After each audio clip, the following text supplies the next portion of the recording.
Hello दोस्तों, मैं आपका दोस्त सिद्धांत। मैंने आपको पिछली चैप्टर में अपने इंडियन रिवर्स और उनकी बर्थ प्लेस बताई थी और आज मैं आपका एक नया चैप्टर शुरू कर रहा हूँ, इंडियन बुक्स एंड उनकी राइटर। बहुत आसान है ये चैप्टर और इससे संबंधित बहुत से क्वेश्चन एग्जामों में पूछे जाते हैं। देखिए, सबसे पहले है मुद्रा राक्षसम। मुद्रा राक्षसम के लेखक हैं विशाख दत्त।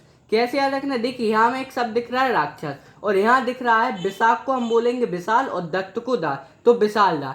जो हमें पता है कि जब हम मूवी देखते हैं तो हमें दिखता है कि जो राक्षस लोग होते हैं, वैसे भी जो राक्षस लोग होते हैं उनकी बहुत विशाल विशाल दांत होते। जैसे उदाहरण के लिए अपन ले लें रावण, उसके बहुत विशाल विशाल दांत थे। ठीक, ऐसे याद रख लेंगे। इसके बाद है गीत गोविंद। गीत गोविंद के लेखक थे जयदेव जी।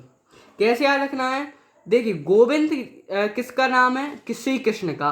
तो जब हम श्री कृष्ण की गीत गाते हैं तो उनका साथ साथ जयकारा भी लगाते हैं, हम बोलते हैं जयदेव जयदेव। तो ऐसे याद रखना है, बहुत आसान है। देखिए, इसके बाद है बुद्ध चरित्रम। बुद्ध चरित्रम के लेखक हैं अश्वघोष जी। देखिए इधर हमें दिख रहा है बुद्ध चरित्र और यहाँ दिख रहा है, देखिए अश्वघोष में अश्व।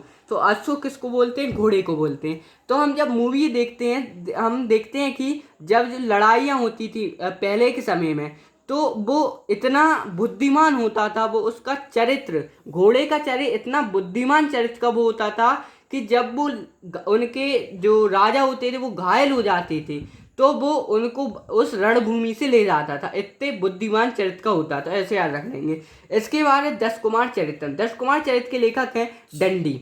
तो कैसे याद रखना है, देखिए इधर हमें कुमार चरित्र, कुमार चरित्र मतलब जैसे एक कोई राजा है, मान लीजिए कोई भी एक राजा मान लें अपन, तो उसके यहाँ जो दास रहते हैं, कुमार रहते हैं, वो क्या काम करते, उसके जो कुमार के चरित्र पर क्या उंगली उठ गई और उस राजा ने तुरंत उसको दंड दिए। दंडी में क्या दिख रहा है, दंड। उसने राजा ने उसको तुरंत कुमार को दंड दे दिया। इसके बाद है देखिए प्रेम वाटिका। प्रेम वाटिका के लेखक है रसखान जी। ये बहुत पॉपुलर राइटर हैं और ये बहुत मतलब अच्छे कवि हैं। तो देखिए ये जो क्वेश्चन है बहुत इंपॉर्टेंट क्वेश्चन भी है, अक्सर परीक्षाओं में पूछा जाता है। देखिए वाटिका, वाटिका हम किसको बोलते हैं, जहाँ फूल फल होते हैं और माने जहाँ, तो फूल फल में क्या रहता है, रस रहता है और वो रस बहुत मीठा होता है। तो ऐसे हम याद रख सकते हैं। इसके बाद है अष्टाध्यायी। अष्टाध्यायी के लेखक हैं पाणिनि। जैसे हम जब स्कूल में जाते हैं तो हमसे टीचर पूछते हैं तुमने 8वां अध्याय पढ़ा, और हमने कह दिया नहीं पढ़ा। पाणिनि, पाणिनि मतलब नहीं पढ़ा। तो ऐसे याद रख सकते हैं, ठीक है। इसके बाद है हुमायूं नामा। हुमायूं नामा के लेखक थे गुलबदन बेगम। तो देखिए हुमायूं हम ऐसे याद रख सकते हैं, हुमायूं जी जो थे, हुमायूं जो थे उनको गुलाब का फूल बहुत पसंद था। ऐसे हम याद कर सकते हैं बहुत आसान ट्रिक से। इसके बाद राज तरंगिणी। राज तरंगिणी के लेखक थे कल्हण। तो देखिए जैसे कोई जब राज होता है तो उसमें बहुत मतलब एक दूसरे राज्य के बीच बहुत लड़ाई होती है, मारकाट होती है, जब युद्ध होता है और उनमें क्या हो जाता है, कलह हो जाता है।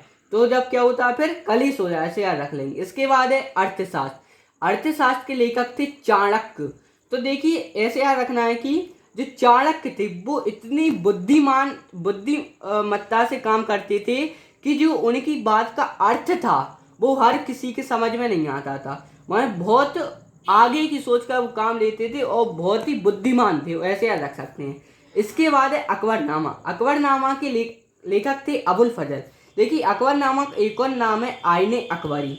तो देखिए अकबरनामा जब हम मान सकते थे कि जब अकबर जो थे अपना आईने में चेहरा देखते थे वो बहुत फजल हो जाते थे, ऐसे याद रख लेंगे। इसके बाद अनामिका। अनामिका के लेखक थे सूर्यकांत त्रिपाठी जी।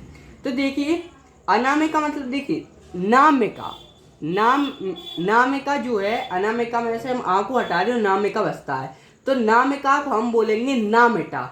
जो सूर्य होता है उसकी कांता जो मतलब उसकी जो ज्योति रहती है, वो उसकी रोशनी जो रहती है वो कभी मिटती नहीं और सूर्य बहुत सालों तक जीवित रहेगा। जी हमें पता है, वहाँ वो अमर है। तो ऐसे हम याद रख सकते हैं। इसके बाद शाहनामा। शाहनामा के लेखक थे फिरदौसी जी। तो देखिए अपन के सामने किसी ने एक दोष कर दिया और माने बहुत बहुत शाह परिवार का है, तो हम क्या कहेंगे, तुमने फिर दोष कर दिया। किसी ने फिर से दोष कर दिया तो हम क्या कहेंगे, फिर तुमने फिर से दोष कर दिया, ऐसा क्यों किया, अब तुम्हें सजा मिलेगी। इसके बाद है चरक संहिता। चरक संहिता के लेखक थे चरक जी। कुछ इसमें ट्रिक चाहिए कि इधर देखिए एक चरक दिख रहा है, यहाँ पर भी चरक, तो कोई ट्रिक चाहिए ही नहीं। इसके बाद है पृथ्वीराज रासो। पृथ्वीराज रासो ये बहुत पॉपुलर ग्रंथ है, इसके लेखक थे चंद्रवरदाई।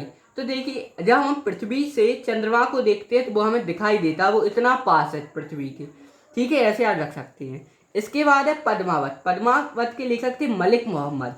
तो देखिए पद्मावत जैसे जो पद होता है, वो जो घर का पद होता है, सबसे बड़ा पद होता है, उसमें कौन मलिक बैठता है, जो सबसे बड़ा जो घर में है वो बैठता है। ओके दोस्तों, मैंने आज आपको 15 राइटर्स एंड उनके द्वारा लिखी गई बुक्स बताई। अगली वीडियो में मैं और 10 बुक्स 15 बुक्स एंड उनकी राइटर्स बताऊंगा और ये चैप्टर कंप्लीट हो जाएगा। Thank you for watching.